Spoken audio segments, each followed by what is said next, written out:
Гласни ред, всички отстранена! Што ти имаш?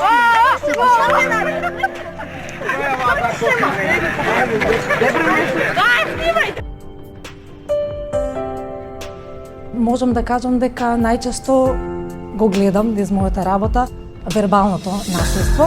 По него е исто така многу застапено и физичкото насилство, но нешто што е поактуелно низ годините и сајбербулингот, односно интернет насилството. Да среќава психичкото насилство, социјалното насилство. Социјалното насилство значи оговарање, изолирање на некоја особа, особено се случува кај девојчињата, додека кај машките е покарактеристично физичкото насилство, а за сајбербулингот можам да кажам дека веќе е карактеристично за сите возрасти и за особено оние кои што се адолесценти, како и за момчињата и за девојчињата подеднакво.